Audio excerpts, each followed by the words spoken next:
Olá, bem-vindos a mais um programa Arte da Guerra, como sempre com o embaixador Francisco Seixas da Costa, tendo nós para o programa desta semana dezenas de interessantíssimos temas para conversar. Infelizmente só teremos tempo para conversar sobre três, e um deles, evidentemente, embaixador, tem a ver com as eleições em França, que inesperadamente motivaram uma vitória da nova frente de esquerda, tal como em 1936 aconteceu, mas desta vez creio que um pouco mais inesperadamente ainda. A dificuldade neste momento está em perceber quem é que ganhou e quem é que perdeu, não lhe parece? É verdade. Em primeiro lugar, perderam as pessoas das sondagens, Exatamente. porque na realidade, e nós também fomos nessa onda, porque era uma onda que, aliás, se justificava em função do acerto na primeira volta das eleições legislativas francesas, a ideia de que o partido da extrema-direita, o Rassemblement National, se aproximaria, poderia ficar abaixo, mas se podia aproximar de uma maioria absoluta, estava mais ou menos garantido, de acordo com as sondagens. O que as pessoas não contaram foi com o impacto e com a eficácia daquilo que foi a chamada barragem à Frente Nacional. A chamada Frente Republicana, vale a pena dizer, eu julgo que já falámos aqui uma vez, que a palavra república, quando se diz republicana em França, não tem exatamente o mesmo sentido que em Portugal. Em Portugal há um sentido republicano, monárquico. Em França não é nada disso. A expressão republicana é utilizada no sentido de tudo aquilo que vai em favor da liberdade, igualdade, fraternidade, que são os princípios básicos da cidadania da Revolução Francesa. E, portanto, não tem necessariamente a ver com a contraposição em relação à monarquia, coisa que em Portugal está muito imbuída nesse espírito. Portanto, a Frente Republicana é normalmente uma coisa que tem funcionado ao longo dos tempos em França, que é dizer, vamos tentar tudo para que a extrema-direita não seja eleita. E, portanto, vamos votar mesmo naqueles que não estão próximos de nós, mas apenas para evitar um mal menor. No fundo, a questão desta eleição é a eleição do mal menor. Isto é, muitas das pessoas acabaram por votar nesta segunda volta, não necessariamente naquele partido de que eles gostam, mas para travar o partido de que eles desgostam ainda mais. Isso acabou por ter uma eficácia maior do que muita gente esperava. As pessoas pensavam que, apesar de tudo, a Frente Nacional, a Rassemblement Nacional, já tinha, digamos, uma normalização no imaginário francês que lhe permitia não aparecer com esse ar tão marcado e tão negativamente marcado. Mas a verdade é que houve muita gente da direita e do centro que votou à esquerda apenas para evitar esse resultado possível que era a chegada ao poder da extrema-direita. Como alguns dizem, era a segunda chegada ao poder da extrema-direita desde o governo de Vichy nos anos 40. E, portanto, mas isso tem um efeito, António, que não é despiciente. As pessoas não podem estar toda a vida a votar num partido ao lado daquilo que é a sua vontade. Quer dizer, portanto, isto é um voto tático. Mas será que para o futuro as pessoas têm que estar sempre à espera de, no final, não ter o resultado que querem e terem que votar, o votar útil apenas para evitar alguma coisa? Isto é complicado. Neste De quadro, algum modo, se me permite interrompê-lo, embaixador, esse, no fundo, é a prática que tem demonstrado ser a das democracias, isto é, são as próprias democracias que desmotivam o voto ideológico. são, mas, por exemplo, no Reino Unido isto não se passa. Porque, embora seja, digamos, o candidato mais votado que passa, em França o que acontece é o seguinte, na primeira volta passa o candidato mais votado que tiver mais de 50% e ficam os outros. E nós já falámos aqui nas triangulares e nas quadrangulares. E ficam três ou quatro às vezes, não é vulgar, mas nestas eleições ficaram. E o que é que acontece? O candidato, digamos, que não é de extrema-direita, os dois candidatos que não são de extrema-direita, normalmente um deles recebe o voto que estiver melhor qualificado, recebe o voto do outro. Isso também há um ponto que nós sublinhamos aqui, é que não temos a certeza se essa desistência funciona para os eleitores, isto é, o candidato desiste, mas não quer dizer que os eleitores que votaram nele o façam. Mas, pelos vistos, maioritariamente o fizeram. Há muito candidato da direita e de centro que votou à esquerda. Outros não, outros tiveram mais dificuldade em votar à esquerda, e também o contrário é verdade. E, aliás, a esquerda foi a primeira a anunciar que votaria nos candidatos de direita que não fossem Frente Nacional. O resultado de tudo isto foi a criação de um Parlamento com três forças. Por um lado, o Rassemblement Nacional, extrema-direita, que está isolada e que não tem aliados e que ninguém pretende com ele aliar-se, e dois outros grupos. E esses dois outros grupos, dois basicamente, ou três eu diria, um deles é a Nova Frente Popular, que é constituída por por três ou quatro, também aqui também são estruturas, que é a França Insoumise, a França Insubmissa, de Jean-Luc Mélenchon, com o seu discurso mais radical de esquerda, depois o Partido Socialista, que é um partido que subiu nas últimas eleições legislativas, nas últimas eleições europeias, para 14%, depois de ter estado em números muito baixos, os ecologistas, que têm um papel central nesta matéria, e depois também o Partido Comunista Francês, que é pequeno, mas apesar de tudo tem 9 deputados. E este grupo é um grupo com pouca homogeneidade entre si.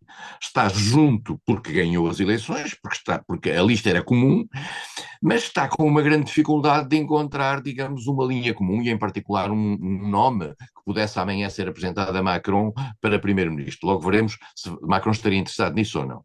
Depois, ao centro, temos o grupo de Macron, que, pelas indicações das últimas horas, está em dissolução, e já vamos explicar porquê. E o grupo de Macron é constituído pelo partido de Macron, um partido que tem vindo a cair nas eleições desde 2017, e que, digamos, é formado, já vem do République en Marche, e agora chama-se Renaissance. Depois há no meio um partido do centro, o MoDem, de François Bayrou, e depois à direita há um partido mais pequeno, destes três, que significam o tal espaço de Macron, que é o Renaissance, o Horizon de Édouard Philippe, que era o antigo primeiro-ministro, que foi antigo primeiro-ministro de Macron. Estes grupos têm uma homogeneidade entre si muito diversa. E agora, quando se põe o problema, e há à direita, vale a pena dizer ainda, os Les Républicains. Les Républicains é um partido tradicional, gaullista, pequeno, mas apesar de tudo teve um resultado razoável e que lhe permite, se calhar, ser o barómetro nesta questão. Este Les Républicains, como nós falamos aqui, foi partido a um grupo mais à direita que se juntou a Marine Le Pen e ao Rassemblement National, de Éric Ciotti, e que tem um grupo de deputados, cerca de 14 ou 15 deputados, o que não é indiferente, 15 deputados é o mínimo necessário para criar um grupo parlamentar em França, e o resto são, digamos, a direita tradicional, a direita republicana, como se costuma dizer. E neste momento não há indicações sobre o que é que Macron quer fazer, porque nenhum destes três ou quatro grandes grupos tem capacidade para formar governo por si só, e por outro lado eles têm medo de ser reabsorvidos uns pelos outros. Neste momento, digamos, a tentativa que parece estar em curso é de Macron ir buscar o Les Républicains, a direita tradicional, e juntar-se. Mas isso levanta um problema, eu diria, quase, digamos, de legitimidade democrática, porque na realidade, como o António começou por dizer, quem ganhou as eleições foi a Nova Frente Popular. E, portanto, criar neste momento, ao centro e à direita, um governo, precisamente, digamos, afastando quer a extrema-direita, quer um grupo de esquerda que tem extrema-esquerda, mas também tem outros partidos de esquerda normal, de esquerda menos radical, como o Partido Socialista, os ecologistas, é complicado. Portanto, a tentação de Macron seria ir buscar à esquerda alguma parte da esquerda. Mas ao ir buscar, quem fizer essa ruptura à esquerda vai ser altamente punido, porque as pessoas não votaram a Nova Frente Popular para ela imediatamente ser partida e juntar-se ao centro ou à direita. Então, vamos ter aqui uma situação muito complexa. Macron está com uma grande dificuldade, embora eu posso estar enganado, mas a sua tentação maior será aliar-se com a direita. E, portanto, o que nós estamos a ver agora aqui é uma coisa interessante. Com a direita que não a extrema-direita. Nunca a extrema-direita. Nunca a extrema-direita. Mas também a direita tradicional, tem uma grande dificuldade em juntar-se ao centro, porque, por um lado, teme ser reabsorvida, digamos, no conjunto de Macron.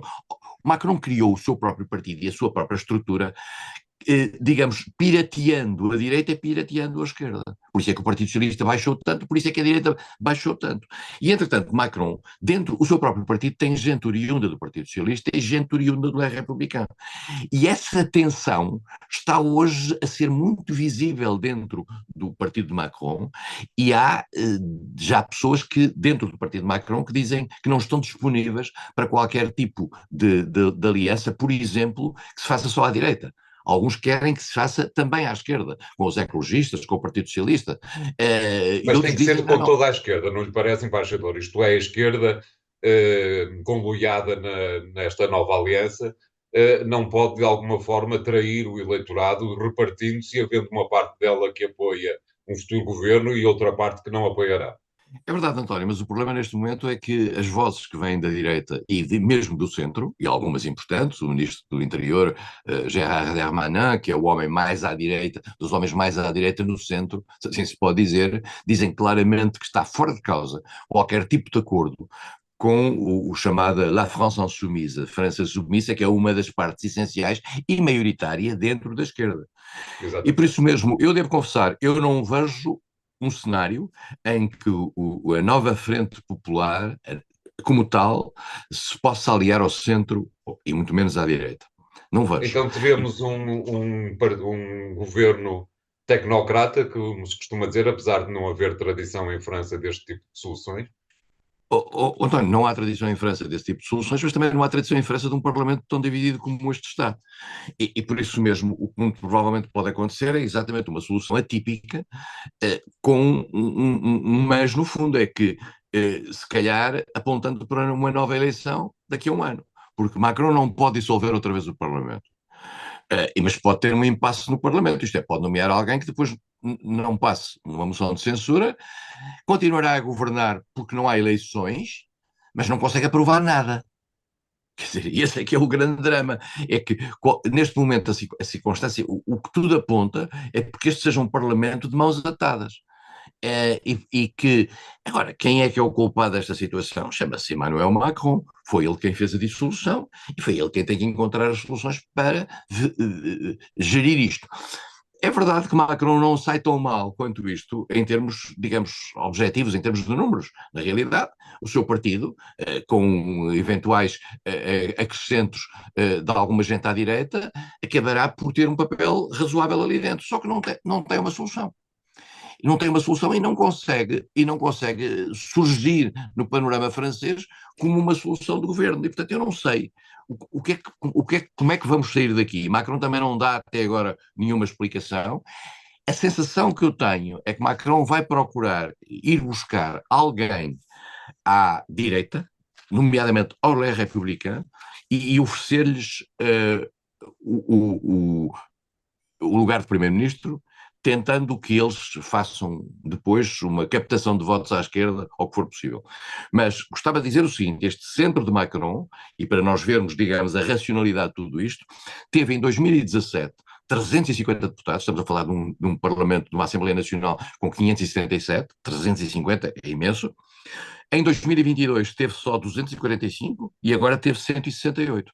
Portanto, Macron está ao nível da sua capacidade de congregação de esforços para criar ao centro uma força a diminuir fortemente. Portanto, também fica cada vez mais de mãos atadas e vai ter que ficar no governo, vai ter que ficar na presidência até 2027. Obrigado, embaixador. É um tema que, evidentemente, continuaremos a acompanhar, mas não para já. Vamos fazer o primeiro intervalo do programa de hoje. E até já.